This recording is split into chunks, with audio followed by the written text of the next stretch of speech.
I never imagined at 68 years old I'd be lying on a musty futon in my son's unfinished basement, listening to laughter and conversation overhead in the beautiful colonial home I had helped him buy.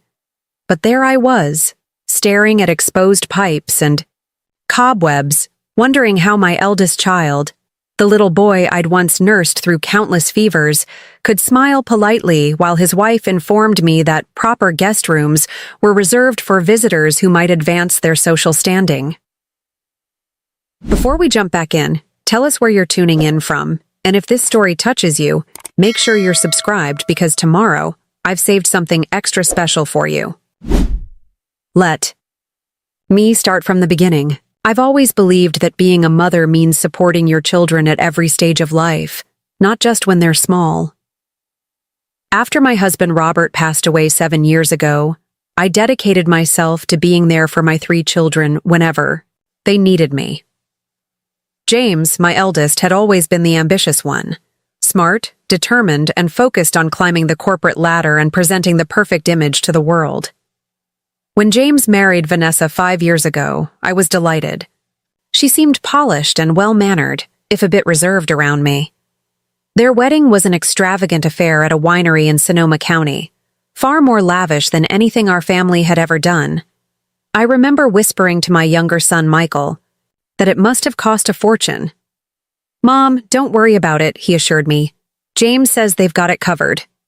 What none of us knew then was that having it covered meant maxing out credit cards and taking loans they couldn't afford, setting a pattern that would shape everything that followed.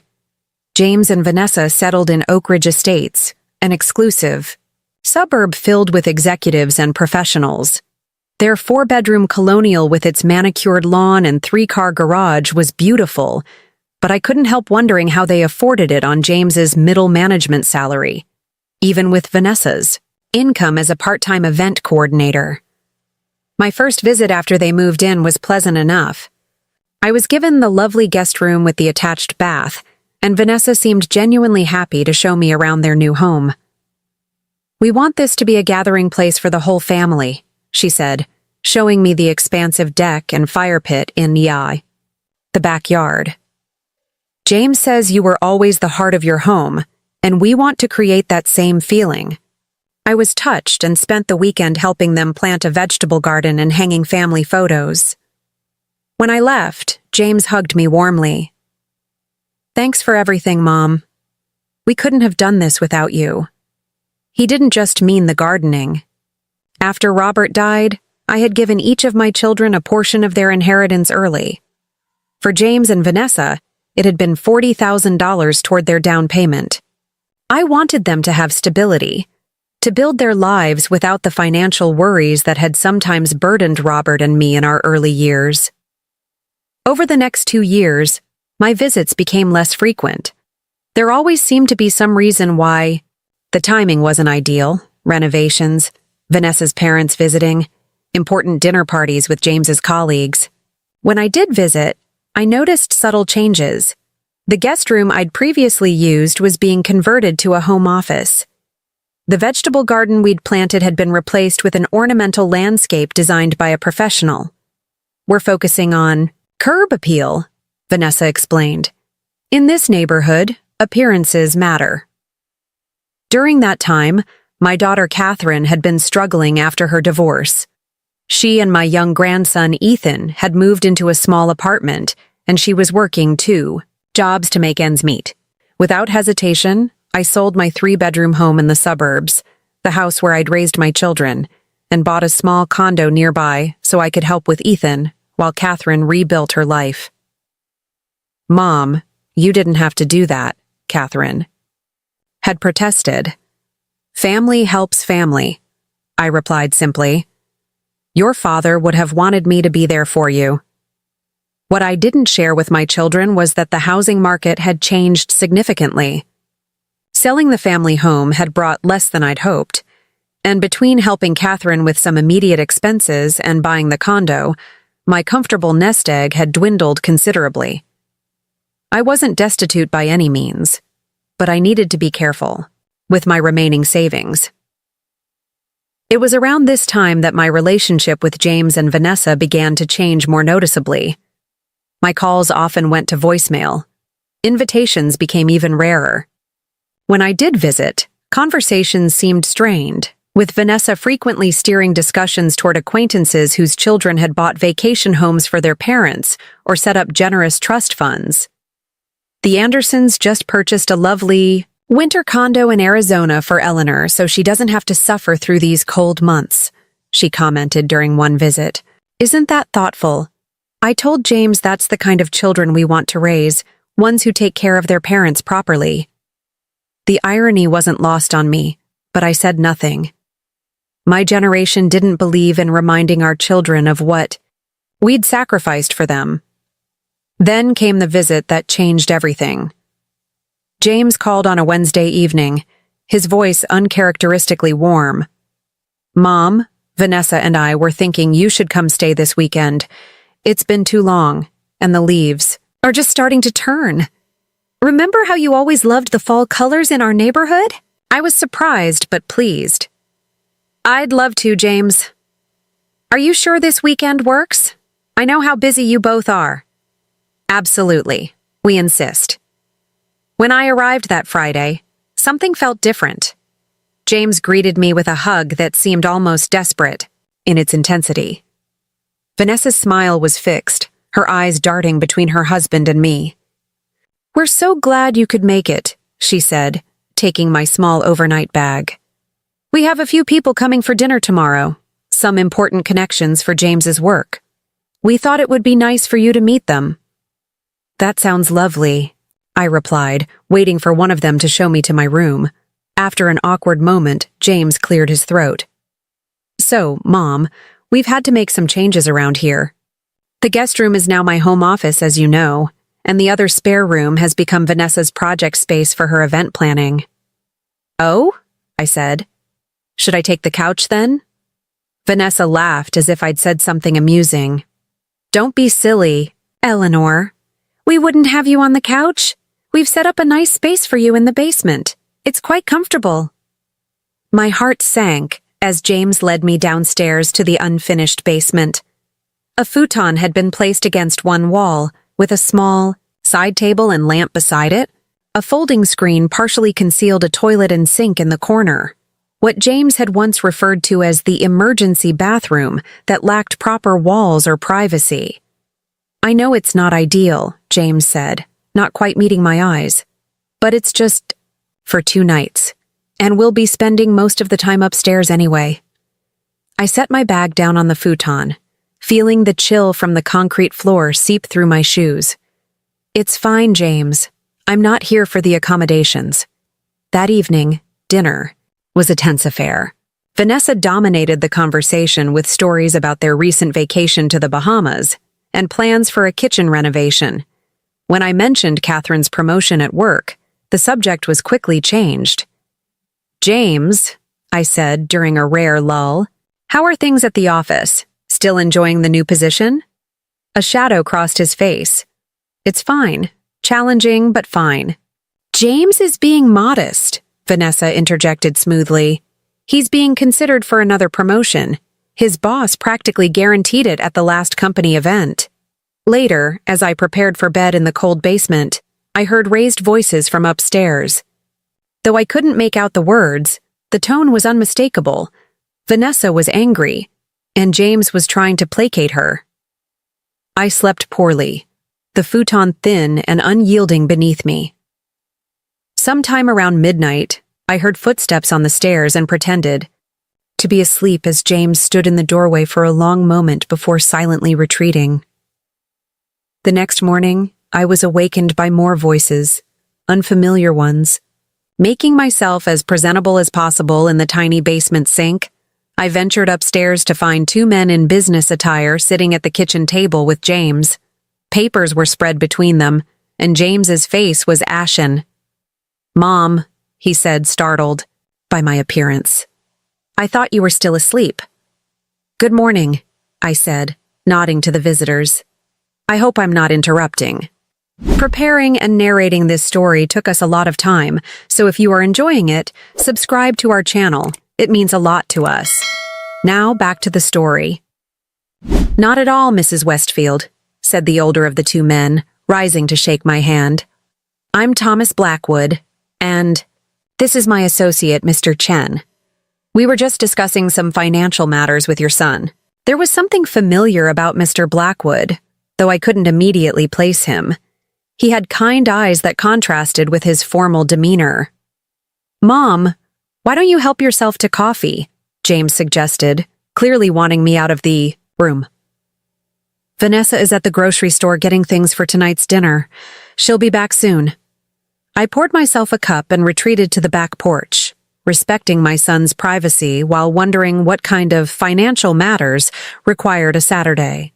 Morning meeting at his home. About 20 minutes later, I heard the front door close, and James appeared on the porch, looking shaken. Is everything all right? I asked gently. He sank into a chair beside me, staring out at the manicured lawn that stretched toward a small, artificial pond. Not really, no, he admitted, his voice hollow. We're in trouble, Mom. Serious financial trouble. What kind of trouble, James? He ran a hand through his hair, a gesture so reminiscent of his father that my heart ached. The mortgage, for starters. We've missed 3 payments, and there are the credit cards, the home equity line, the car loans. Oh, James, I said softly. I had no idea. No one does. That's the point. He looked at me directly for the first time since I'd arrived. We've been keeping up appearances, but the truth is, we're drowning. My bonus was half what we expected this year, and Vanessa's business isn't bringing in what she projected. Why didn't you say something? I could have— What, Mom? Given us more money after everything you've already done? His laugh was bitter. Besides, Vanessa would never— He stopped abruptly. Vanessa would never what? James sighed. She has certain expectations about how we should live, what we should project to others. Admitting we need help doesn't fit that image. I took his hand, noting how tense it felt in mine. James, who were those men? Representatives from the bank that holds our mortgage. They're giving us one last chance to bring the payments current, before they start foreclosure proceedings. And how much would that take? He named a figure that made my stomach clench. It was substantial. Not quite my entire remaining savings, but close.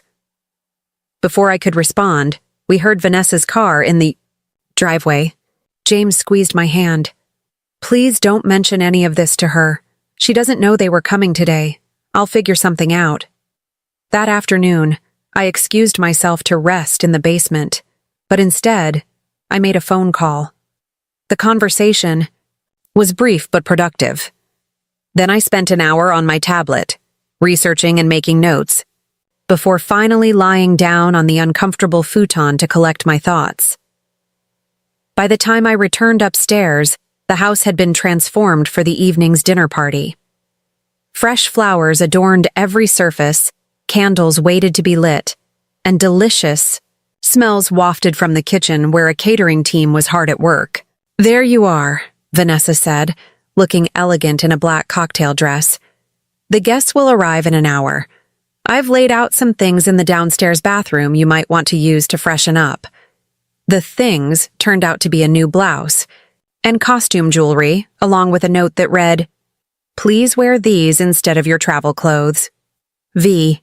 I changed into the blouse but left my own simple gold necklace, Robert's last gift to me, in place. When I emerged, Vanessa's tight smile told me she'd noticed but wouldn't make a scene before her guests arrived. The dinner party consisted of 3 couples, all connected to James's company in some way. The conversation revolved around vacation homes, private schools, and recent renovations. I smiled and nodded at appropriate intervals, watching my son become increasingly tense as the evening progressed, especially when the topic turned to real estate. Property values in Oak Ridge are just skyrocketing, said one of the wives, gesturing with her wine glass. The Miltons sold their place for almost double what they paid 5 years ago. You two made such a smart investment buying when you did. Vanessa beamed. We always say that real estate is the foundation of wealth building.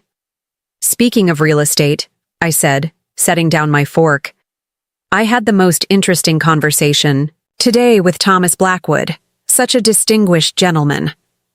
A hush fell over the dining table. James's fork clattered against his plate as he stared at me with widening eyes. You spoke with Thomas Blackwood? His voice was barely above a whisper. Oh, do you know him? I asked innocently, though of course I knew exactly who he was. Such a distinguished man. We had a lovely chat after he finished his meeting with you this morning. Vanessa's perfect smile remained frozen on her face, but her knuckles whitened around her wineglass. I don't believe we know anyone by that name, do we, James? Before James could respond, one of the guests, the CFO of James's company, if I recalled correctly, leaned forward. Thomas Blackwood from First Capital Trust? Remarkable fellow. His firm has acquired several regional banks recently. Sharp. As they come. That's the one, I confirmed with a warm smile. He mentioned he's quite familiar with this neighborhood. Apparently, his firm has interests in several properties in Oak Ridge Estates. James stared at his plate, a muscle working in his jaw. Vanessa quickly steered the conversation toward the catering company's chocolate souffle, but the atmosphere had shifted. The veneer of perfection had developed a hairline crack, and we all felt it. After the guests departed around 11, Vanessa rounded on James in the kitchen where I was quietly loading the dishwasher. Who exactly is Thomas Blackwood, and why was he here this morning? Her voice was controlled but razor sharp. James shot me a desperate glance before answering. He's from the bank, the mortgage holder. And you invited him to our home without telling me? Vanessa's voice rose incrementally. What were you thinking? What if someone had seen him? What if— He's the senior loan officer, James interrupted. They're considering foreclosure, Vanessa. I didn't have a choice. The color drained from Vanessa's face. Foreclosure? But you said we just needed to tighten our belts for a few months. You said the promotion would fix everything. I said I hoped it would fix everything, James corrected quietly. But they've given the position to Michael's instead. Vanessa's eyes darted to me, suddenly remembering my presence. Her expression hardened. We should discuss this privately. Eleanor, thank you for your help with the dishes, but we can finish up. Of course, I replied calmly. It's been a long day. I think I'll turn in. As I descended the basement stairs, I heard their argument intensify, Vanessa's voice rising in pitch while James's responses became increasingly defeated. I didn't need to hear the specifics to understand. Their financial house of cards was collapsing, and Vanessa was looking for someone to blame. I sat on the edge of the futon, considering my options. The temperature in the basement had dropped with the evening chill, and I wrapped myself in the thin throw blanket they'd provided. Through the ceiling, I could hear footsteps pacing back and forth, punctuated by the occasional raised voice. Thought about my conversation with Thomas Blackwood earlier that day. After recognizing his name when he introduced himself, I had discreetly followed him outside when he left. Mr. Blackwood? I'd called as he reached his car. Might I have a word? He'd turned, surprised but polite. Mrs. Westfield, isn't it? Of course. I believe we've met before, though you probably don't remember. You were my loan officer at First State Bank when my husband and I purchased our first home in 1979. Recognition dawned slowly on his face. Robert Westfield? The high school science teacher? I nodded, surprised and touched that he remembered after all these years. Of course I remember. One of my first approvals. You paid that. Mortgage off 3 years early, if I recall correctly. 4 years early, I corrected with a smile. Robert was very proud of that. Thomas Blackwood chuckled. Good people, both of you. I'm sorry to hear about Robert's passing. Catherine at the church mentioned it a few years back. She's my sister-in-law. This connection explained why he'd seemed familiar, though we'd only met a handful of times decades ago. May I ask what brings you to my son's home today? I ventured. His expression grew serious. I'm afraid I can't discuss clients' financial matters. Mrs. Westfield, professional ethics. I understand completely, but if the matter concerns a mortgage delinquency, perhaps I could provide some context that might be helpful. He studied me for a long moment. Walk with me to the corner and back?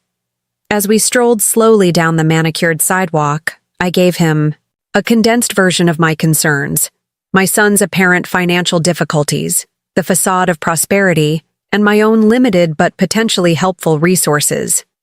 The situation is worse than you realize, he finally admitted. 3 missed payments is just the beginning. There's a significant balloon payment coming due in 60 days that they cannot possibly meet, given their current financial status. And what happens then? Foreclosure proceedings would begin immediately. First Capital has a policy of quick resolution in these high-value properties. They don't like drawn-out negotiations that affect the market value. Is there any way to prevent that? He sighed. Honestly, they would need to make the back payments immediately and refinance before the balloon payment comes due. But given their credit status now, refinancing would be nearly impossible through conventional means. I considered this information carefully. What if a third party were to purchase the loan outright? Thomas Blackwood raised an eyebrow. That's not typically how these situations are resolved, Mrs. Westfield. But it's possible. Theoretically, yes, though it would require significant capital and navigating some complex financial arrangements. I have some resources, I said carefully. Not unlimited, but substantial. And I believe I still have an excellent credit rating. He stopped walking, turning to face me directly. Mrs. Westfield, may I speak frankly? What you're suggesting would essentially mean bailing out your son from a situation largely of his own making. There's no guarantee he won't find himself in the same predicament again.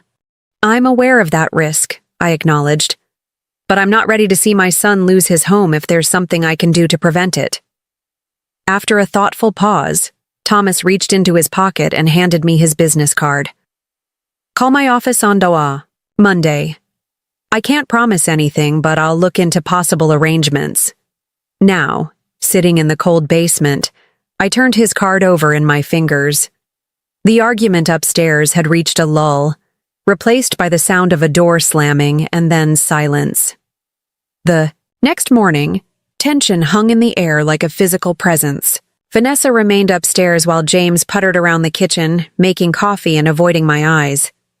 When I emerged from the basement in my travel clothes, he looked up, startled. "You're leaving?" he asked, disappointment evident in his voice. "I thought you were staying through Sunday evening." "I think it's best if I head home early," I replied gently. "You and Vanessa have a lot to discuss." James slumped into a chair, suddenly looking much older than his 42 years. "Mom, about yesterday. I'm sorry you had to hear all that. And I'm sorry about—" He gestured vaguely toward the basement door. "The accommodations?" I supplied. With a small smile, he nodded, shame coloring his cheeks. "That wasn't my idea. Vanessa insisted we needed to impress the Richardsons with the home office, and her craft room is set up for some event she's planning next week, and—" He stopped himself. "It doesn't matter. I shouldn't have agreed to it. You deserved better." I sat across from him, reaching for his hand. "James, why didn't you tell me things were so difficult financially?" He wouldn't meet my eyes. I was embarrassed, ashamed. After everything you and Dad taught me about responsible money management, I let things spiral out of control. "How?" I asked, not accusingly but seeking understanding. "Your salary is good. The economy has been stable." James sighed deeply. "It started small. The house was at the upper end of what we could afford, but the mortgage broker assured us we'd grow into the payments as my career advanced. Then came the furniture. Vanessa said we couldn't have empty rooms when colleagues visited. The landscaping had to match the neighborhood standards. The cars needed to reflect my professional status." He rubbed his face tiredly. Each decision seemed reasonable in isolation, but together, we've been robbing Peter to pay Paul for years now, taking out new credit cards to pay off old ones, using the home equity line to cover the property taxes, always believing that the next promotion, the next bonus would fix everything. And Vanessa? A complex mix of emotions crossed his face. She grew up with certain expectations about lifestyle. Her father was highly successful, and she's never really adjusted to living with less than she had growing up. When I try to discuss cutting back, she sees it as me failing to provide what I promised. I thought about the woman my son had married. Beautiful, polished, and utterly focused on appearances. Not unlike my own mother, who had driven my father to work 70-hour weeks to maintain the facade of prosperity she demanded. "Do you remember your grandmother Westfield's house?" I asked, changing direction. James looked confused by the shift but nodded. "The little bungalow in Millfield? Sure, we used to visit every Sunday." "What do you remember about it?" A small smile touched his lips. "The cookie jar shaped like a cow, the porch swing where Grandpa would tell stories, the way it always smelled like cinnamon and old books. Do you remember thinking they were poor because their house was small? Or that Grandpa was a failure? Because he worked as a machinist instead of an executive?" "Of course not," James replied. "They were the happiest couple I knew. Grandpa was my hero." "They lived within their means," I said gently. "They saved carefully, paid cash for what they needed, and found joy in simple pleasures. Your grandfather could have taken a management position that paid more, but he knew it would make him miserable. They chose a different kind of wealth." James stared into his coffee cup. "I know, Mom. Somewhere along the way I forgot those lessons." "It's not too late to remember them," I said, squeezing his hand. His expression darkened. "It might be the amount we need to avoid foreclosure. It's substantial. And with my credit score now, refinancing is impossible." I took a deep breath. What if the mortgage were to be purchased by a different lender, one willing to work with you on more reasonable terms? James looked up sharply. "That's not really how it works, Mom. Besides, what bank would take that risk given our current situation?" "Not a bank," I said quietly. "An individual investor." Understanding dawned slowly on his face. "Mom, no, absolutely not. I can't let you risk your security. For my mistakes. It wouldn't be a gift, James. It would be a business arrangement. A mortgage is essentially just a loan secured by property. I would become your lender, with the house as collateral." "But your savings are mine to use as I see fit," I interrupted, firmly. "I've already spoken with Mr. Blackwood about the possibility. He's looking into the legal mechanisms." James shook his head in disbelief. "Even if it were possible, Vanessa would never accept that arrangement. Having my mother as our mortgage holder, the loss of face would be unbearable for her." "Perhaps," I acknowledged. "But what's the alternative? Foreclosure? Bankruptcy? Would those be less unbearable?" Before he could respond, Vanessa appeared in the doorway, her expression carefully composed, though her eyes were red-rimmed. "I thought I heard voices," she said. "Eleanor, you're leaving us early?" "I think it's for the best," I replied, rising from my chair. "You and James have important matters to discuss." She nodded stiffly. "James has explained our temporary financial setback. I'm sure it sounds worse than it actually is. These things have a way of resolving themselves." The denial in her voice was so complete that I almost pitied her. "Almost. Indeed they do," I agreed mildly.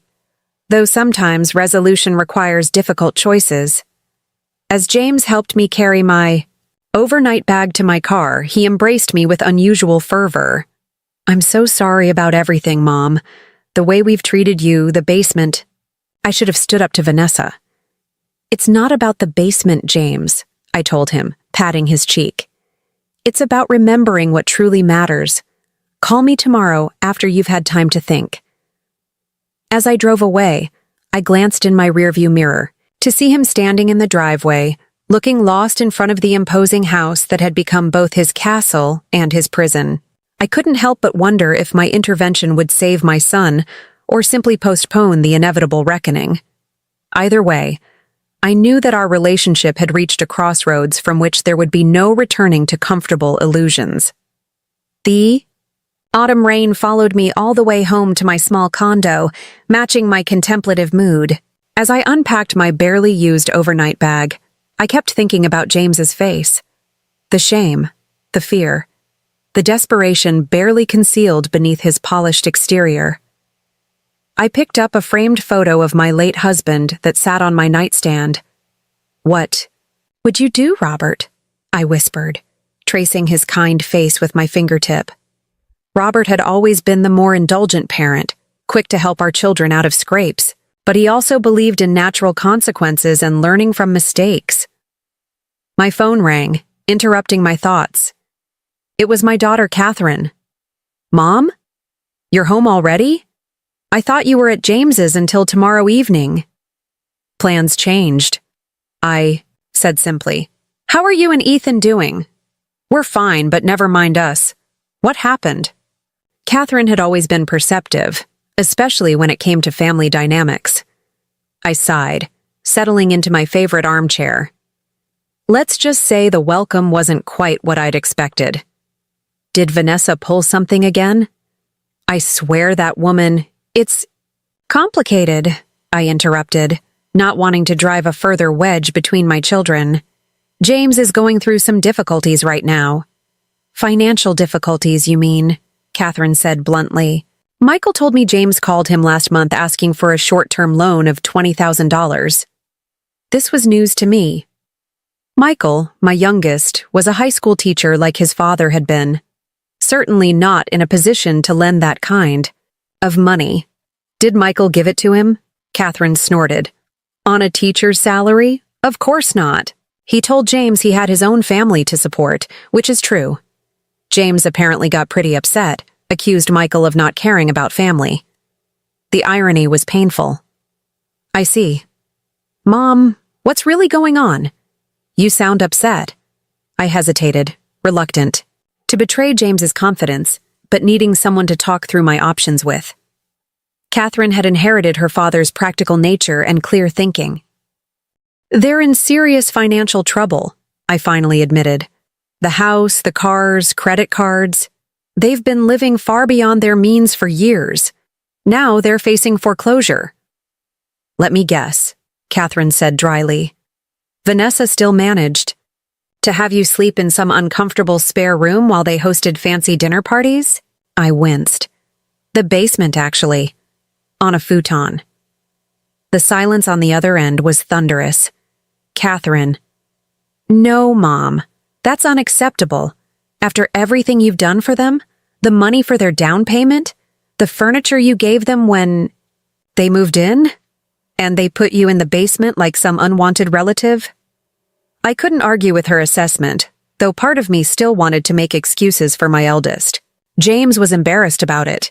He said it wasn't his idea.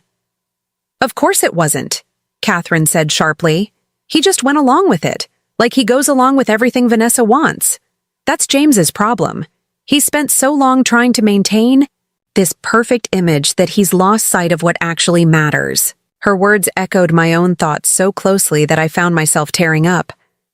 He's still your brother, Catherine. Her tone softened. I know, Mom, and I love him, but I hate seeing how they treat you. So what happens now? Are they going to lose the house? I took a deep breath. I'm considering buying their mortgage. Your what? Catherine's voice rose in disbelief. Mom, no, absolutely not. That would take almost everything you have left. Not everything, I corrected gently. And it would be a secured investment. The house is worth more than the loan, even in a depressed market. That's not the point. What about your future? Your security? What if you need long-term care someday? What if... Then my children will help me, I interrupted, just as I'm trying to help James now. Catherine was quiet for a long moment. You know Michael and I would take care of you no matter what. That's not even a question. But James and Vanessa, I'm not sure they would do the same if roles were reversed. Her words stung because I feared they might be true. People can change, Catherine. Sometimes they just need a wake-up call. And you think this will be it? Saving them from foreclosure? Not just saving them, I clarified. Making them accountable. If I become their lender, there will be conditions. Reasonable ones, but firm. Catherine sighed heavily. I know that tone. You've already made up your mind. Not entirely, I hedged, though we both knew better. I'm meeting with Thomas Blackwood and my financial advisor on Monday to discuss options. Just promise me you'll protect yourself, Mom. Legally, I mean. Get everything in writing. I promise, I assured her, touched by her concern.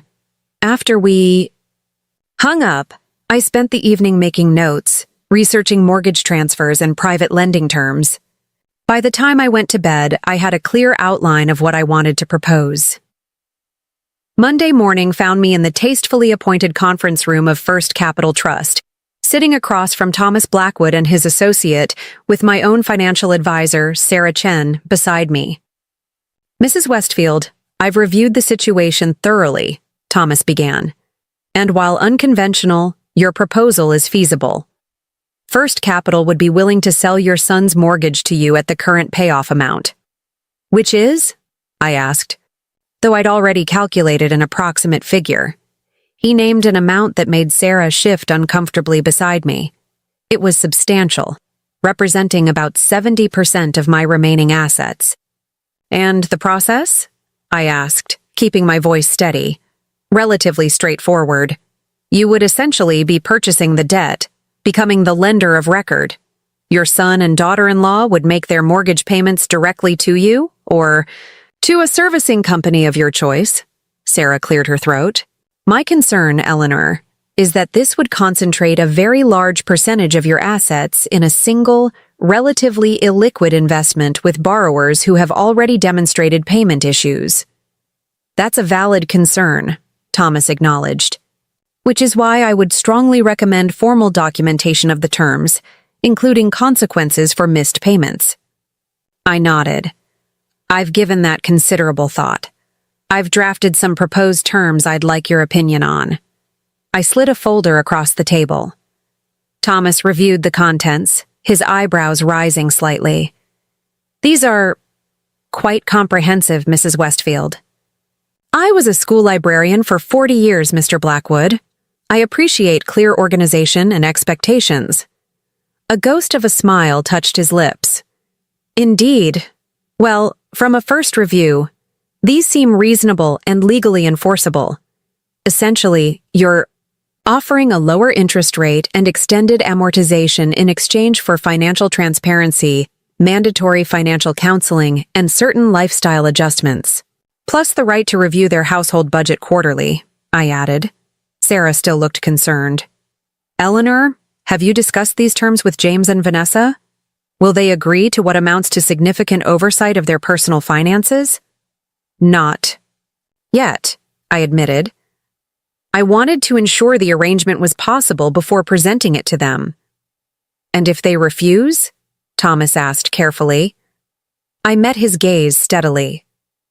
Then they'll face foreclosure, as they would without my intervention. I'm offering a lifeline, not a blank check. The meeting concluded with a tentative plan. Thomas would prepare the necessary paperwork for the mortgage transfer, contingent upon James and Vanessa agreeing to my terms. Sarah would restructure my investment portfolio to accommodate this major change, ensuring I maintained enough liquid assets for my ongoing needs. As Thomas walked me to my car, he paused. Mrs. Westfield, may I speak frankly? Of course. I've seen many family financial arrangements in my career. They rarely end well unless all parties enter with clear eyes and firm boundaries. I'm aware of the risks, I assured him. I believe you are. Just remember, helping someone sometimes means letting them experience the consequences of their choices. His words stayed with me as I drove to my next destination. James and Vanessa's home. I hadn't called ahead, deciding a surprise visit would provide the most authentic response to my proposal. It was just past noon when I pulled into their circular driveway. James's car was missing, but Vanessa's sleek silver SUV sat near the garage. I took a steadying breath before ringing the doorbell. Vanessa answered, her surprise poorly concealed behind a practiced smile. She wore yoga attire that probably cost more than my entire wardrobe. "Eleanor, this is unexpected. James is at the office. Actually, I came to speak with both of you, but I can start with you if that's easier." Her smile faltered. "Now isn't really the best time. I have a lunch appointment. In 40 minutes. This won't take long," I said pleasantly but firmly, already stepping past her into the foyer. "And it concerns something rather important to your future." Reluctantly, she led me to the kitchen, where scattered papers indicated she'd been working at the island counter. I recognized credit card statements and past due notices before she hastily gathered them up. "Can I offer you some tea?" she asked, her hospitality clearly an attempt to maintain control of the situation. "No, thank you. I've just come from a meeting with Thomas Blackwood at First Capital." The color drained from her face. "I see. Did James ask you to speak with him?" "No, this was my initiative. I understand your mortgage situation is precarious." Vanessa's posture stiffened. "James has been handling that. We've had a temporary cash flow issue, but it's being resolved." "Is that why you're sorting through overdue notices?" I asked gently, gesturing to the papers she'd tucked under a planner. Her composure cracked slightly. "Our financial matters are private, Eleanor. I appreciate your concern, but First Capital has agreed to sell your mortgage to me," I interrupted, seeing no benefit in prolonging the conversation. "I would become your lender, with modified terms that would make your payments more manageable." Vanessa stared at me, shock and something like horror crossing her face. "You? Buy our mortgage? That's not possible." "I assure you it is. The paperwork is being prepared as we speak. But why would you—" Her voice trailed off as understanding dawned. "James put you up to this, didn't he? This is his solution? Having his mother bail us out?" "James knows nothing about this yet," I clarified. "This is my offer, with my conditions." "Conditions," she repeated flatly. I removed a copy of my terms from my purse and placed it on the counter. "Yes, I believe you'll find them reasonable, but non-negotiable."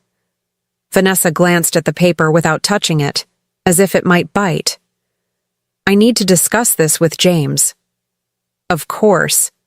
That's why I'm here. Can you call him? This concerns both of you." Her jaw tightened, but she reached for her phone. The brief conversation was tense, with Vanessa speaking in clipped phrases. "Your mother is here. No, right now. Something about buying our mortgage. Yes, I think you should come home immediately." While we waited, Vanessa paced the kitchen, occasionally glancing at my terms without commenting. I sat calmly at the counter, observing the home in daylight. The signs of financial strain were subtle but present. A designer vase with artificial flowers rather than fresh ones, mail piled unopened on a side table, small areas where maintenance had been neglected. 20 minutes later, James burst through the door, his tie askew and face flushed. "Mom? What's going on? Vanessa said something about our mortgage?" I stood to greet him. "Let's sit down. I have a proposal for both of you." We gathered in their formal dining room, a space that, despite its expensive furnishings, felt unlived in and cold. I explained my meeting with Thomas Blackwood, the possibility of purchasing their mortgage, and my proposed terms. James listened intently while Vanessa's expression grew increasingly closed. "These terms," James said carefully, reviewing the paper I'd brought. "They're quite detailed." "Intrusive is the word you're looking for," Vanessa interjected, her voice tight. "Quarterly budget reviews, mandatory financial counseling, Approval for any purchase over $500? This is insulting. It's protective, I corrected calmly. Of my investment and your future. I'm offering a significant reduction in your interest rate and an extended repayment period. In exchange, I need assurance that the underlying issues will be addressed. By treating us like children, Vanessa snapped, having to ask permission to spend our own money. Money you don't currently have, I pointed out. These terms are temporary. 2 years of close oversight, followed by a reassessment. If you've demonstrated responsible financial management, many restrictions would be lifted. James looked torn, understanding the lifeline being offered but clearly uncomfortable with the conditions. Mom, I appreciate what you're trying to do. But Vanessa's right. This level of oversight feels excessive. Consider the alternative, I said quietly. Foreclosure. Credit destroyed for years, starting over with nothing. There are other options, Vanessa insisted. Refinancing. Not with your current credit scores, I interrupted gently. James, you know this is true. A heavy silence fell over the table. James stared at the terms, conflict evident on his face. There's one more thing, I said, deciding to lay all my cards on the table. A personal condition not listed in the formal terms. They both looked at me warily. If I become your lender, saving this house and your credit rating, I will never again be relegated to sleeping in your basement. I will be treated with the respect and consideration that should be afforded to any guest in your home, particularly one who has helped you significantly. That's non-negotiable. James flushed with shame, but Vanessa's eyes flashed with indignation. So that's what this is really about? You were offended by the sleeping arrangements, and now you're using our financial situation to— Vanessa, stop, James cut in, his voice uncharacteristically firm. Mom is right. We treated her poorly, and now she's offering to risk her financial security to help us. The least we can do is acknowledge that. Surprise flickered across Vanessa's face at her. Husband's interruption? She fell silent, her lips pressed into a thin line. James turned to me, genuine remorse in his eyes. I'm sorry, Mom, for everything, for not standing up for you, for letting things get to this point. You deserve better. Thank you, James, I said softly. But this isn't about apologies. It's about choices and their consequences. I'm offering you a choice now, one with clear terms and expectations. You don't have to accept it. And if we don't? Vanessa asked, a challenge in her voice. Then you'll face foreclosure, as you would without my intervention, I replied evenly. I won't judge you either way.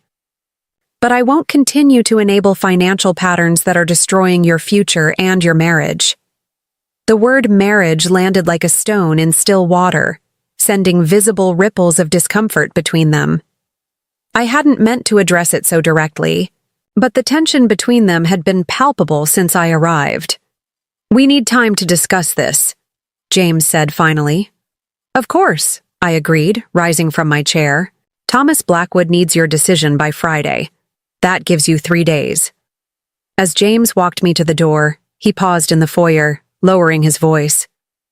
Thank you for doing this, Mom, for being willing to help despite everything.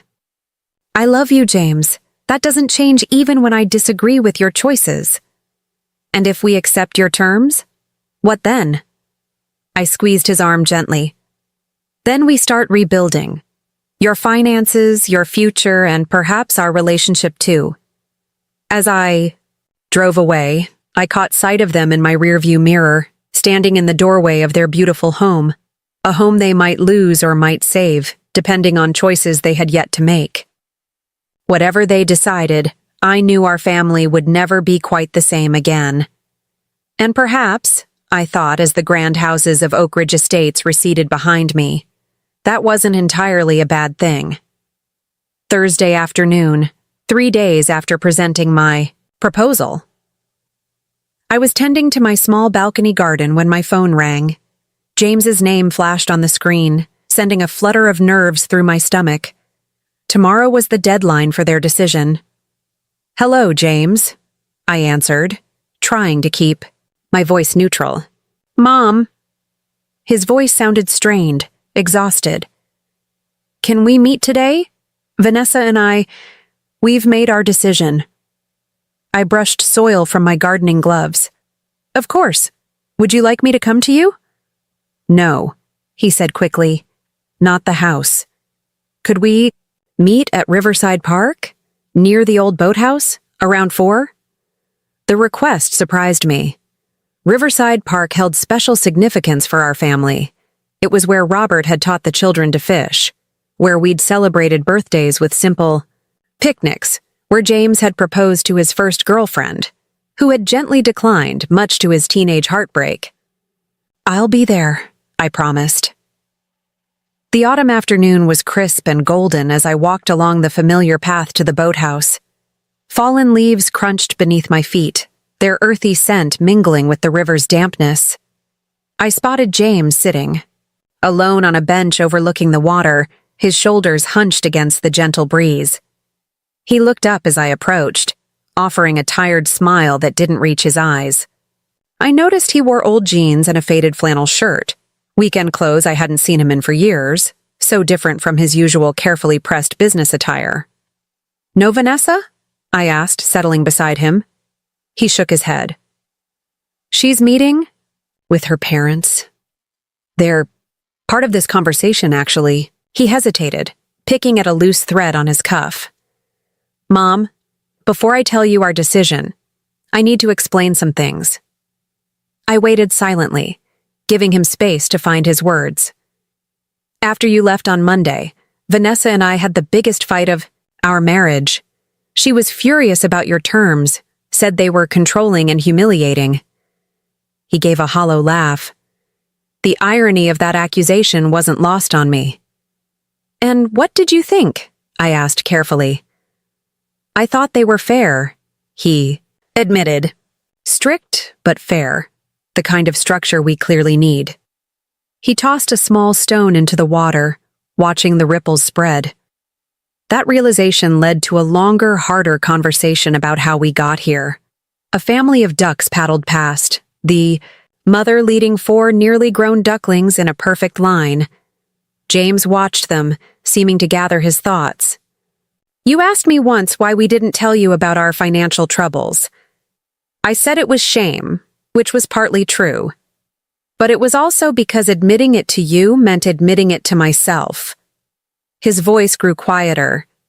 "And admitting that I've been living a lie for years now." "What kind of lie, James?"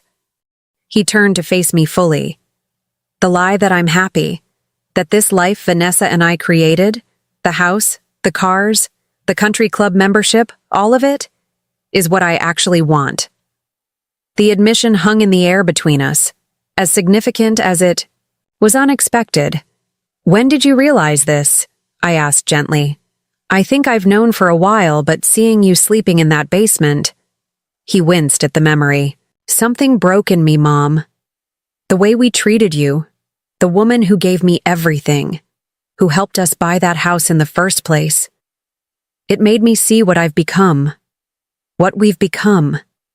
He fell silent as an elderly couple walked past, nodding politely in our direction. When they were out of earshot, he continued. "I spent 2 days pulling together all our financial records. The full picture is worse than I'd admitted, even to myself. We're not just behind on the mortgage.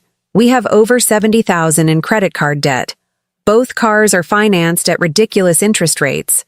And Vanessa's business hasn't shown a profit in 3 years despite constant investment in equipment and supplies." I kept my expression neutral despite my shock at the figures.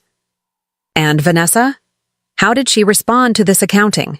"Initially with denial, then anger. Then..." He sighed heavily. "She called her parents. They've always bailed her out before. She assumed they would again." "And did they?" James's laugh was without humor. "They're in worse shape than we are. Turns out her father's real estate development company has been struggling for years. The lavish lifestyle they maintain is as much an illusion as ours." They've been keeping up appearances by liquidating assets and taking out loans against their retirement accounts. I thought about Vanessa's constant references to her parents' success, the implied comparisons to our more modest family achievements. That must have been a difficult revelation for her. Devastating, James confirmed. Her entire self-image is built around the social status her parents represented. Finding out it was largely smoke and mirrors, he shook his head. She hasn't been the same since. A cool breeze rippled across the water, causing James to pull his jacket closer. Anyway, after all that, we sat down together last night and really talked. Probably the most honest conversation we've had in our marriage. And what did you decide? He took a deep breath, as if preparing to dive into cold water. We're declining your offer, Mom. Though I'd prepared myself for either answer, his words still landed with unexpected weight. I see. May I ask why? Because you were right about everything. The terms you proposed weren't just about protecting your investment. They were about forcing us to face reality and take responsibility. His eyes, so like his father's, met mine steadily. But I realize now that's something we need to do on our own, without another safety net. I studied my son's face, seeing a new resolve in his expression. What will you do instead? We're selling the house, he said simply. We've already contacted a realtor. Even in a quick sale, there should be enough equity to pay off the mortgage and most of the other debts. We'll take the credit hit for whatever remains and rebuild from there. And where will you live? Vanessa's uncle has a small rental property in Millfield, near where Grandma's house used to be, actually. It's a 2-bedroom duplex, nothing fancy, but the rent is reasonable and he's willing to give us a chance despite our credit issues. He smiled faintly. A significant downsize, but that's rather the point. This is a dramatic change, I observed. How is Vanessa handling it? James hesitated. It's been challenging. Her initial reaction was absolute refusal. But when faced with the alternatives, bankruptcy, foreclosure, or accepting your terms, she finally acknowledged we need a fresh start. He looked down at his hands. I won't pretend she's embraced the idea completely, but she's agreed to try. And your marriage? Will it survive this transition? The bluntness of my question startled him, but he seemed relieved by the opportunity for candor. I don't know, Mom. That's the honest answer. We've built our relationship on a foundation that's crumbling. Whether we can construct something more solid depends on both of us being willing to examine what we truly value. I reached for his hand, weathered now with the beginnings of middle age. That's a very mature perspective, James. I had good teachers, he replied, squeezing my fingers. It just took me a while to remember their lessons. We sat in companionable silence, watching the river flow past. The park had been a constant in our lives while so much else changed: careers, homes, relationships. Its enduring presence felt reassuring now. I need to apologize to you, Mom, James finally said. Not just for the basement, though that was inexcusable. For everything. For the way I've treated you. For not appreciating what you and Dad taught me. For letting Vanessa dictate the terms of our family relationships. I appreciate that, I said softly. But I'm more interested in moving forward than dwelling on past hurts. I want to move forward too, he affirmed. But differently than before. More honestly. He hesitated. There's something else I need to tell you. The seriousness in his tone concerned me. What is it? I've been offered a job in Cleveland. A lateral move in terms of position, but with a company whose values align better with my own. Less prestige, more purpose. Cleveland is 3 hours away, I observed, my heart constricting slightly at the thought of him moving farther from me. Yes, but with reasonable housing costs that would allow us to live within our means. He studied my reaction. I wanted to discuss it with you before accepting. James, you don't need my permission to make career decisions. I know. But I value your perspective and... He looked embarrassed. I'd like your help finding a place to live if we go. Somewhere modest, but with a real guest room where you could stay comfortably when you visit. Maybe even a small garden space like you've always had. The simplicity of this request touched me deeply. Not grand gestures or expensive gifts, but a genuine desire for my involvement in his life in a meaningful way. I'd like that very much, I told him. As we walked back along the riverbank toward the parking area, James brought up another subject that had clearly been weighing on him. Catherine called me yesterday, he said. She was direct about her feelings regarding my treatment of you. I winced. I may have mentioned the basement situation to her. Good, he said, surprising me. I deserved her anger. Michael called too, after Catherine spoke with him. It was probably the most uncomfortable conversation of my life, but necessary. He looked pensive. I've been a terrible brother to them, especially since marrying Vanessa. Always too busy, too important for family gatherings unless they happened on my terms. It's never too late to change that, I reminded him. I'm trying. I've invited them both to dinner next week, at a modest restaurant. Nothing flashy, just family reconnecting. He shot me a sidelong glance. You'll come too? I wouldn't miss it, I assured him. When we reached my car, James surprised me with a fierce embrace, holding on longer than he had since childhood. Thank you, he whispered, for everything. The offer, the wake-up call, not giving up on me even when I deserved it.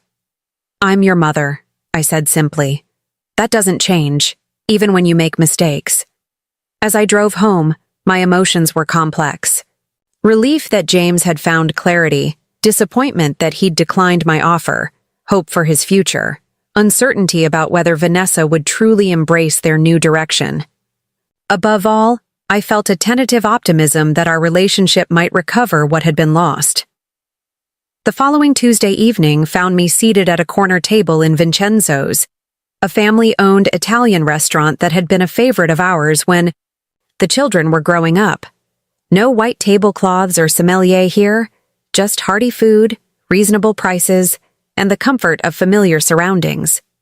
I arrived early, wanting a moment to gather my thoughts before what promised to be an emotional reunion. To my surprise, James was already there, setting a small vase of daisies, my favorite, in the center of the table. Mom, he greeted me warmly. I was hoping to beat you here. These are for you. They're lovely, thank you. I touched the simple flowers, more meaningful than any expensive bouquet. Where's Vanessa? A shadow crossed his face. She's not coming. We had another difficult conversation last night about the Cleveland job. I've decided to accept it, and she's... He trailed off. Not supportive? I suggested gently. She says she needs time to think about whether she wants to leave her business and social connections here. I told her I understood, but that I'm going regardless. The firmness in his voice was new. For the first time, I could see him setting boundaries, making decisions based on his own values rather than accommodating Vanessa's expectations. That must have been difficult, I said. Terrifying, he admitted, but also liberating. Before we could discuss it further, Catherine arrived with Ethan, now 12 and sprouting up like a weed. The boy hugged me enthusiastically before turning to his uncle with shy curiosity. It had been nearly a year since they'd seen each other, and I realized with a pang how much James had missed of his nephew's childhood. Hey, sport, James said, awkwardly extending his hand. You've grown about a foot since I saw you last. Instead of taking the offered handshake, Ethan impulsively hugged his uncle. Mom says you're moving to Cleveland. Will you have room for me to visit? My friend Jake went to Cleveland and they have this really cool science museum with an actual space capsule you can sit in. James's surprise melted into genuine pleasure. Absolutely. You'll be my first official visitor. Michael arrived moments later with his wife Lily, completing our circle. There was initial awkwardness as the siblings navigated their complicated emotions, but it dissolved gradually over shared bread and childhood stories. Remember when Dad took us fishing and James fell in the river trying to net that tiny bluegill? Michael laughed. Only because you startled me, James protested good-naturedly. And as I recall, you were the one who sat on the tackle box and ended up with a hook in your— There are children present, Catherine interrupted, gesturing toward Ethan, who was listening with fascinated amusement to these glimpses of his uncle's younger selves. As the evening progressed, I watched my family healing, hesitantly at first, then with increasing warmth. James shared his plans for Cleveland with growing enthusiasm, including details about the company's environmental initiatives that clearly aligned with his personal values. I never knew you cared about conservation issues, Michael commented, sounding genuinely interested. James looked slightly embarrassed. I've always cared. I just stopped talking about it. It didn't fit with the image I thought I needed to project. And now? Catherine asked. Now I'm more concerned with substance than image, James replied. Long overdue, I know. As we shared dessert, one tiramisu with 5 forks, a family tradition, James cleared his throat nervously. I have something to say to all of you, he began. I've been a poor brother and a worse son these past few years. I got caught up in appearing successful rather than living authentically. I chose status over connection. He looked at each of us in turn. I'm sorry for the distance I created, for the family events I missed, for the ways I made you feel less important than my career or social climbing. Catherine's expression softened. We've missed you, James. The real you. I've missed me too, he admitted, and I've missed all of you more than I allowed myself to acknowledge. Michael raised his water glass in a small toast. To new beginnings, then. To family, James added, his eyes meeting mine with quiet gratitude. Later, as we stood in the parking lot saying our goodbyes, James pulled me aside. I meant to tell you, we found a buyer for the house. It's happening faster than we expected. That's good news, I said. When do you close?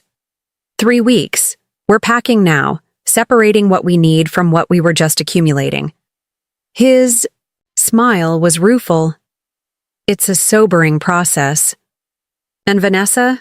He sighed. Taking it day by day. She's struggling with the loss of status, the judgment she anticipates from her social circle. But she's agreed to come to Cleveland for at least 3 months to see if she can adjust. He shrugged slightly. That's all I can ask for now. I hope she finds her way, I said sincerely. Change is difficult for everyone. James nodded thoughtfully. You know what's strange? I feel more hopeful now, facing foreclosure and starting over, than I did when we seemed to have everything under control. Perhaps because authenticity brings its own peace, I suggested. Even when circumstances are challenging. He hugged me. Goodbye, whispering in my ear. No more basements, Mom. I promise. As I drove home to my modest condo, I reflected on the unexpected journey of the past 2 weeks. What had begun with humiliation in a cold basement had transformed into a catalyst for profound change. James's financial crisis had forced him to confront deeper issues of identity and purpose, potentially saving not just his bank account, but his authentic self. I thought about Robert, how proud he would be of our son's belated but sincere course. Correction. You were right, I whispered to his memory. He had to find his own way back. We just needed to be patient. My phone chimed with a text message from James. Thank you for not bailing me out. I needed to fall to remember how to stand. On my own. The wisdom in his words brought tears to my eyes. Sometimes love means offering a safety net, and sometimes it means allowing someone to face the consequences of their choices. The trick, I was learning even at 68, was knowing which form of love was needed in each moment. As I parked outside my small condo, so different from James's grand house but truly mine in every way that mattered, I felt a deep contentment. My son was finding his way back to himself. My family was reconnecting, and I had stood my ground with dignity. The basement had been a low point, but perhaps a necessary one. The cold, concrete foundation from which something more authentic could finally grow. 6 months passed in a blur of change and adjustment. The winter had been harsh, but was finally yielding to spring's tender green promises. I stood on the small balcony of my condo, repotting the herbs that had survived the cold months indoors, when my phone rang. It was James. "Mom, how are you?" His voice sounded lighter than it had in years, the strain and pretense replaced by genuine warmth. "I'm fine, dear. Just getting my garden ready for spring. How's Cleveland treating you?" "It's good, really good, actually." "That's partly why I'm calling. Do you have plans for next weekend? I'd love for you to come visit." I smiled, pleased by the invitation. Since moving to Cleveland 3 months ago, James had called regularly and visited twice, but I hadn't yet seen his new place. "I'd love to. How's the unpacking coming along?" There was a slight hesitation. "That's the other reason I'm calling. There have been some developments here." "Nothing bad," he added quickly. "Just changes I'd like to talk about in person." My mind immediately went to Vanessa. After much deliberation, she had joined James in Cleveland 6 weeks ago, attempting to make their marriage work, despite the dramatic lifestyle adjustment. I'd spoken with her briefly during their transition, stilted, polite conversations that revealed little about her true feelings. "Is everything all right with Vanessa?" "It's complicated," he admitted. "But we're figuring things out. I'll explain everything when you're here." We made arrangements for my visit, and I found myself looking forward to seeing this new chapter of James's life. The company he'd joined was focused on sustainable building materials, a surprising departure from his previous corporate path, but one that seemed to energize him in our phone conversations. The following Friday afternoon, I boarded a train to Cleveland, enjoying the leisurely journey through countryside just beginning to bloom. James met me at the station, his appearance subtly transformed from when I'd last seen him. Gone was the expensive haircut and designer clothing. Instead, he wore comfortable jeans and a simple button-down, his hair slightly longer and more natural. Most notably, the perpetual furrow between his brows had smoothed, making him look years younger. "Mom!" He embraced me warmly. "You look wonderful." "So do you," I replied honestly. "Cleveland seems to agree with you." He smiled, taking my small suitcase. "It's not just Cleveland, it's everything. The job, the lifestyle change, the perspective shift." He led me to a modest sedan, not new but well-maintained. "Sorry about the car. Quite a downgrade from what we used to drive." "It's perfectly nice," I assured him. "And it gets you where you need to go, which is what matters." As we drove, James pointed out landmarks and shared stories about his new workplace, the collaborative environment, the mission-driven approach, the satisfaction of creating products that reduced environmental impact. His enthusiasm was palpable and reminded me of when he was younger, before status and appearances became his driving motivations. "What about Vanessa?" I finally asked as we turned into a tree-lined neighborhood of modest homes. "How is she adjusting?" His expression grew more complex. "That's part of what I wanted to talk to you about." He pulled into the driveway of a small but charming craftsman-style house with a deep front porch. "But first, welcome to my new home." I noted his wording. My home, not our home, but didn't comment as he showed me inside. The interior was cozy and unpretentious, furnished simply but thoughtfully. Large windows let in ample natural light, and bookshelves lined one wall of the living room.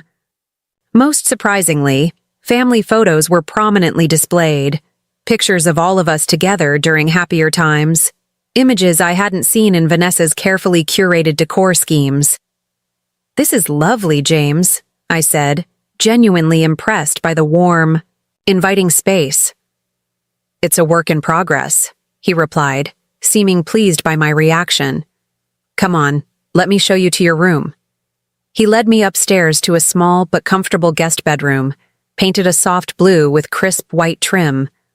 A vase of fresh daffodils sat on the nightstand, and the window overlooked a backyard with raised garden beds just beginning to show growth. I remember you mentioned wanting to have a real guest room, I observed, setting my bag on the bed. And I meant it, he said simply. You're always welcome here, Mom. I noticed again what was missing. Any sign of Vanessa's presence. No feminine touches in the decor, no evidence of her personal items. James, I began carefully. Where is Vanessa? He sighed, leaning against the door frame. Let's go downstairs. I'll make us some tea and explain everything. In the kitchen, modest but functional, nothing like the showpiece kitchen of their previous home, James prepared tea while I sat at the small oak table. The silence between us was comfortable, not strained as it had been for so many years. Vanessa moved out 3 weeks ago, he finally said, placing steaming mugs before us. We're divorcing. Though not entirely unexpected given the circumstances, the news still took me by surprise. I'm sorry, James. I'm not, he replied, then quickly amended. That sounds harsh. What I mean is, I'm sad that our marriage couldn't survive the changes we needed to make, but I'm not sorry for the changes themselves. What happened? James stirred his tea thoughtfully. She tried. I'll give her that. She came to Cleveland, took a job at a local event planning company, attempted to adapt to our new financial reality. But ultimately, she couldn't reconcile herself to what she saw as a step backward. And you? I found it liberating, he admitted. Living within our means, working for something I believe in, reconnecting with what actually matters to me. The more I embraced it, the more Vanessa resented it. He took a sip of tea. The final straw was when her parents called, offering to rescue us from our situation. Rescue? I thought they were in financial trouble themselves. They were. Are. He shook his head ruefully. But they scraped together enough, probably by going further into debt, to offer us a down payment on a house in Shaker Heights, the upscale part of Cleveland. They couldn't bear the thought of their daughter living in a modest neighborhood. And you declined. I did. Vanessa couldn't understand why. To her, it was a chance to reclaim our former status. To me, it was a return to the trap we'd just escaped. He ran a hand through his hair. We had the most honest conversation of our marriage that night. I finally admitted that I never wanted the life we'd built in Oak Ridge Estates. The keeping up with the Joneses, the constant financial stress, the endless status competition. I did it because I thought it would make her happy, and because part of me bought into the idea that success meant having the biggest house, the newest car.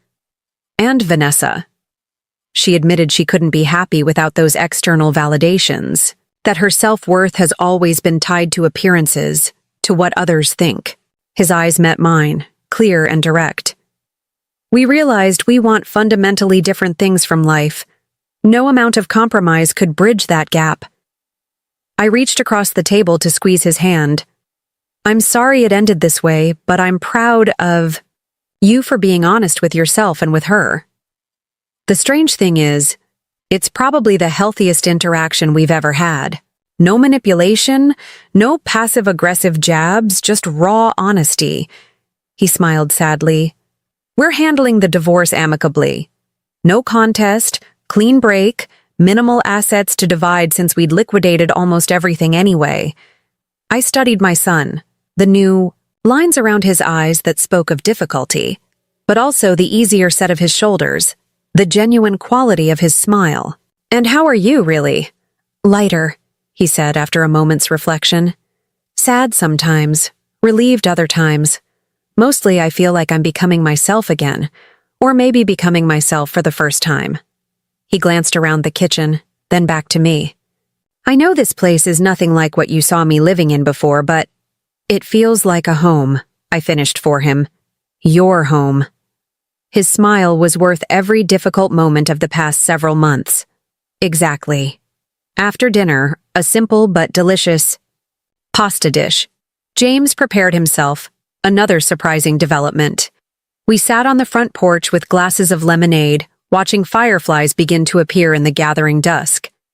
Catherine and Michael are coming next month, James told me.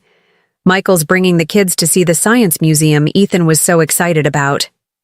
That's wonderful, I said, delighted by this evidence of continued family reconnection. I've been thinking a lot about Dad lately, James said, his tone growing more contemplative, about the lessons he tried to teach me that I was too stubborn or too distracted to learn, such as, that contentment comes from living authentically, not from accumulating stuff or impressing others. He leaned back in his chair, gazing at the deepening sky. Remember how he turned down that administration job because he said teaching actual students made him happier than managing budgets would? I nodded, touched that James remembered this. He never regretted that decision, even though the salary difference was substantial. I used to think he lacked ambition, James admitted. Now I realize he had perfect clarity about what truly mattered to him. Your father was the wisest man I've ever known, I said softly. Not because he never made mistakes, but because he learned from them instead of repeating them. I'm trying to follow his example, James replied. Better late than never. The following morning, James took me on a walking tour of his neighborhood.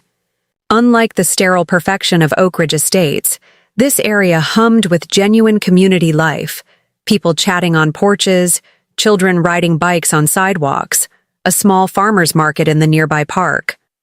"Morning, James," called an elderly man, tending roses in his front yard. "This must be your mother you've been telling us about." "Mr. Castillo, this is my mom, Eleanor," James introduced me. "She's visiting from Millfield." "Wonderful to meet you," Mr. Castillo said warmly. "Your son has been a real asset to the neighborhood. Helped me install rain barrels last weekend, and he's organizing the community garden expansion." I raised an eyebrow at James as we continued walking. "Community garden?" He looked slightly embarrassed.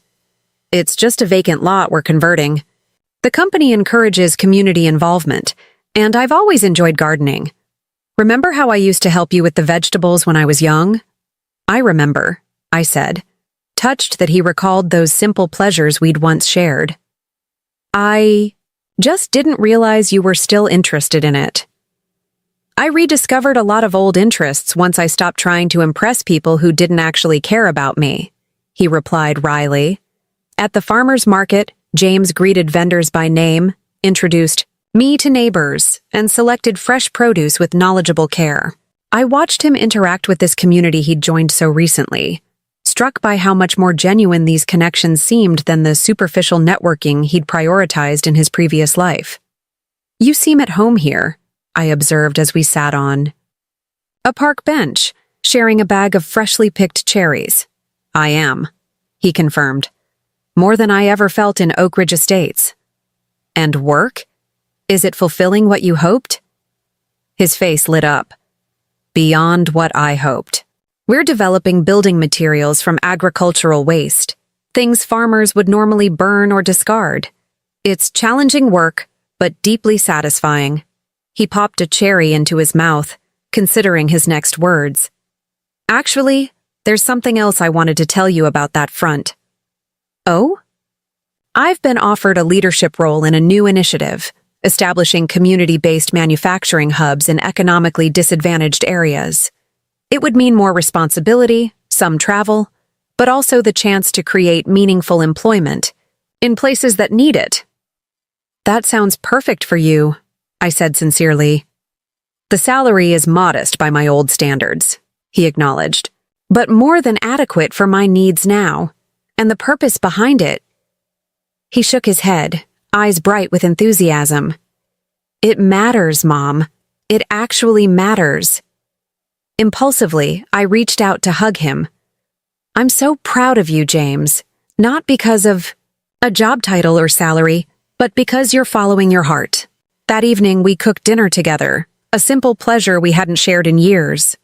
As we chopped vegetables side by side, James brought up a subject that clearly had been on his mind. "Mom, I need to thank you properly." "For what?" "For not bailing me out when I asked. For offering terms that forced me to really consider what mattered." He set down his knife, turning to face me. "If you had simply given me the money with no conditions, I would have stayed trapped in a life that was making me miserable. Your tough love gave me the push I needed to make real changes." "It wasn't easy," I admitted.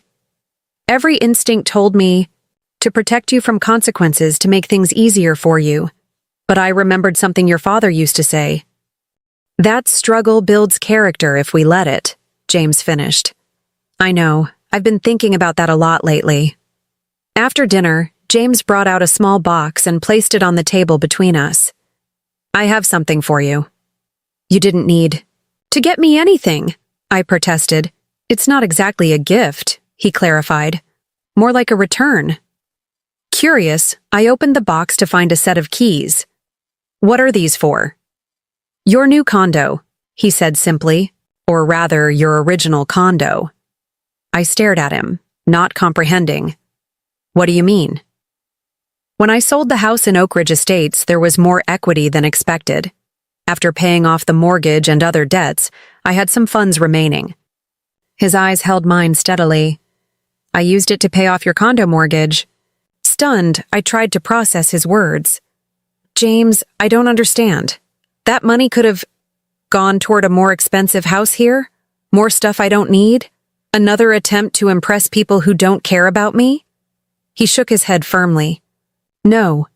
You sold your home to help Catherine when she needed it. You offered to risk your financial security to save me from my mistakes. This is the least I could do to show my gratitude." Tears filled my eyes. "I don't know what to say." "Say you'll accept it without argument," he requested gently. "Let me do this one thing to begin making amends for how poorly I've treated you these past years." I looked at the keys, simple metal objects representing so much more than property. They symbolized my son's transformation, his recalibrated priorities, his rediscovered capacity for genuine generosity. "Thank you," I whispered, closing my hand around them. "Not just for this, but for finding your way back to the man I always knew you could be." James smiled, his own eyes suspiciously bright. "I had a good example in you and Dad. I just needed a reminder of what really matters." The remainder of my visit passed in comfortable harmony. We worked together in his garden, planting vegetables similar to those we'd tended when he was a child. We browsed local bookshops and attended a community concert in the park. Each activity was simple, inexpensive, and genuinely enjoyable. No pretense, no status seeking, just authentic connection. On my final morning, as James prepared to drive me to the train station, he hesitated in the doorway. "I forgot to show you something." He led me to a small room off the living room that had been closed during my visit. "I've been working on this all week." He opened the door to reveal a space in transition, partly office, partly craft room. A work table stood in the center, covered with woodworking tools and a half-completed project. "What is this?" I asked, stepping inside. "I'm making furniture," he explained, seeming almost shy. "Nothing fancy, just simple pieces using reclaimed wood. This one's a jewelry box for Catherine's birthday." I examined the partially finished box, noting the careful joinery and thoughtful design. "James, this is beautiful work. Dad taught me. The basics, remember? Those weekends in his workshop when I was 10 or 11? "I remember," I said softly, running my fingers over the smooth wood. "He would be so pleased to see you using those skills." I found his old tools in storage when I was packing. It felt right to bring them here to use them. He gestured to a workbench against the wall, where Robert's carefully maintained tools were organized in the particular way he had always arranged them. "When I'm working with these, I feel connected to him somehow." The simple admission brought tears to my eyes. For years, James had defined success in terms that had nothing to do with his father's values. Now he was rediscovering not just skills, but a philosophy Robert had tried to impart. That creating something with your own hands carried a satisfaction no purchased luxury could match. "There's one more thing," James said, reaching under the workbench to withdraw a small finished piece, a delicate wooden box with an inlaid design of intertwined leaves on the lid. "This is for you." I opened it to find a handwritten note inside. "For the woman who taught me that the most valuable things in life can't be bought. Thank you for not giving up on me. Love, James." Words failed me as I clutched the precious gift. Instead, I hugged my son tightly, communicating through that embrace everything my voice couldn't express. On the train ride home, I reflected on the extraordinary journey of the past year. From the humiliation of that basement futon to this moment of profound reconnection, each step, painful though some had been, had led to necessary growth and healing. I thought about the mysterious ways life unfolds, how moments of deepest hurt can become catalysts for transformation. James had needed to lose his material wealth to rediscover his authentic self. He had needed to be refused a bailout to find his own path to redemption. Sometimes love means allowing those we care about to face difficult truths rather than shielding them from consequences. As the landscape rolled past my window, I opened James's wooden box again, rereading his note and tracing the intricate leaf pattern with my fingertip. This gift represented more than craftsmanship. It symbolized a son's return to his roots, a reclamation of values nearly lost beneath the weight of materialism and appearances. The basement that had once represented my lowest moment had become, strangely, the foundation upon which something far more precious had been rebuilt, an authentic relationship with my son, based not on obligation or convenience, but on genuine love and mutual respect.